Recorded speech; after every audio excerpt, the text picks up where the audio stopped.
আওয়ামী লীগ গণহত্যার জন্য ন্যূনতম আওয়ামী লীগের কোনো নেতা কর্মী একেবারে রাস্তার মানে টোকাই লীগ থেকে শুরু করে কেন্দ্র পর্যন্ত একটা লোক গত এক বছরে এই দুঃশাসনের জন্য গণহত্যার জন্য ক্ষমা চাইছে কিনা, রিগ্রেট করেছে কিনা, তারা বাংলাদেশে গত 16 বছরে গণতন্ত্র হত্যার জন্য ক্ষমা চেয়েছে কিনা, $250 বিলিয়ন লুটপাটের জন্য ক্ষমা চেয়েছে কিনা, চায় নাই তো।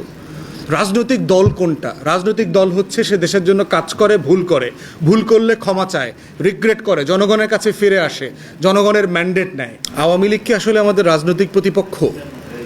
আওয়ামী লীগ তো রাজনৈতিক দল কিনা।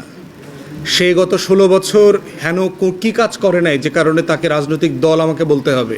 তাদের ন্যারেটিভটাও কিন্তু সেরকমই ছিল গত 15 বছর, যে বিএনপি রাজনৈতিক দল না, একটা সন্ত্রাসী দল, জামাত ইসলামী একটা জঙ্গি দল, আপনারা কোনো রাজনৈতিক অনুষঙ্গ না।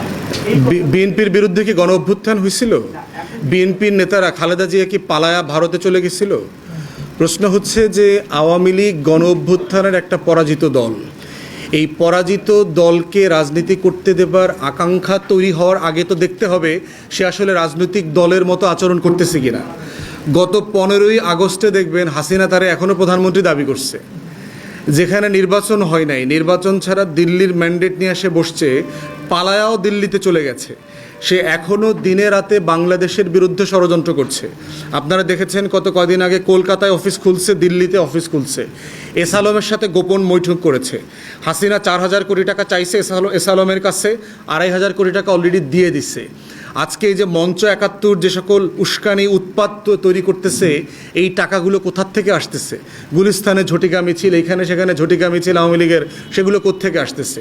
আওয়ামী লীগ গণহত্যার জন্য ন্যূনতম আওয়ামী লীগের কোনো নেতা কর্মী একেবারে রাস্তার মানে টোকাই লীগ থেকে শুরু করে কেন্দ্র পর্যন্ত একটা লোক গত এক বছরে এই দুঃশাসনের জন্য গণহত্যার জন্য ক্ষমা চাইছে কিনা, রিগ্রেট করেছে কিনা, তারা বাংলাদেশে গত 16 বছরে গণতন্ত্র হত্যার জন্য ক্ষমা চেয়েছে কিনা, $250 বিলিয়ন লুটপাটের জন্য ক্ষমা চেয়েছে কিনা, চায় নাই তো।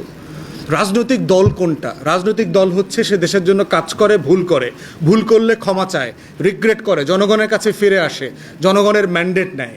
তো যেই মানে ক্রিমিনাল এন্টিটি, তাকে তো আপনার ড্রাগ কার্টেল বলতে হবে, একটা মাফিয়া অর্গানাইজেশন বলতে হবে, সিসিলিয়ান মাফিয়াদের মতো, যে নিজে নিজ দায়িত্বে রাষ্ট্রের ভিতর রাষ্ট্র বানিয়েছে।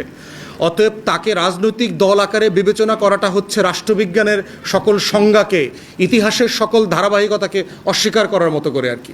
অতএব সেই ব্যাপারে আমরা বলেছি যে আওয়ামী লীগ প্রশ্ন ডিল করার কথা শুরু থেকে আমি বলেছি। তদন্ত কমিশন, গণতদন্ত কমিশনের কথা বলেছি। আওয়ামী লীগকে কী করা যেতে পারে?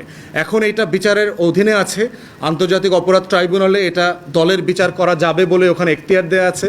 আমরা আশা করছি যে জুডিশিয়ারির একটা প্রসেসের মধ্য দিয়ে এই প্রশ্নটা রিজলভ হইতে হবে এবং ঐক্যমত্য কমিশনের প্রয়োজনীয় এজেন্ডাভুক্ত করে এটা আলোচনা করে রিজলভ করা দরকার। আমরা ওই আওয়ামী লীগ স্টাইলে যাচ্ছে তাই নির্বাহী আদেশ দিয়ে এটা সমাধান দেখি না। এটা সবার ঐক্যমতের ভিত্তিতে জনমতকে সামনে নিয়ে করতে হবে। আমি গত বছর এমনটাও বলেছিলাম, গণভোট দিয়ে দেন। আওয়ামী লীগ জাতীয় পার্টি 14 দলের ফেট কী হবে জনগণ ডিসাইড করুক যে তারা রাজনীতি নির্বাচন করতে পারবে কিনা। অতএব এই প্রসেসের মধ্য দিয়ে গেলে আজকে এই প্রশ্নগুলো রিজলভড হয়ে যেত একটা গণতান্ত্রিক পদ্ধতিতে। 18 এবং 24-এ যারা দায়িত্ব পালন করেছেন, টিএনও, ওসি, ডিসি, এসপি, এদেরকে আসলে চাকরি থেকে বিদায় করে দেওয়া দরকার। যে কোনো একটা ফর্মুলা বের করে এদেরকে বিদায় করে দেওয়া দরকার। কারণ যারা, এবং আর্মি অফিসার সহ শুরু করে প্রচুর জুনিয়র আর্মি অফিসার প্রচুর লেনদেন করছে। আমরা প্রচুর, আমাদের কাছে তথ্য আছে, 35 লাখ 50 লাখ ক্যাশ, নতুন গাড়ি, প্লট, ফ্ল্যাট, এগুলো সব পাইছে। অতএব সামরিক বেসামরিক যে সকল কর্মকর্তারা এই 18-24-এর জাল জালিয়াতের সাথে জড়িত, তাদেরকে চাকরি থেকে যে কোনো ফর্মে অব্যাহতি দিয়ে দেওয়া দরকার। প্রমোশন অথবা নির্বাচনী দায়িত্ব তো দূরের কথা। এবং নির্বাচন কমিশনের গতকালকে রোডম্যাপেও আমরা দেখলাম না যে এই ব্যাপারে তারা আমলাতন্ত্রের ক্লিনিংয়ের ব্যাপারে তারা কোনো কথা বলেছে, এবং এই কনসার্নটা আমরা বারবার বলেছি, এখনও বলে যাব, এবং এই ব্যাপারে আমাদের একাত্মতা হওয়া ছাড়া কোনো দ্বিমত নাই আর কি।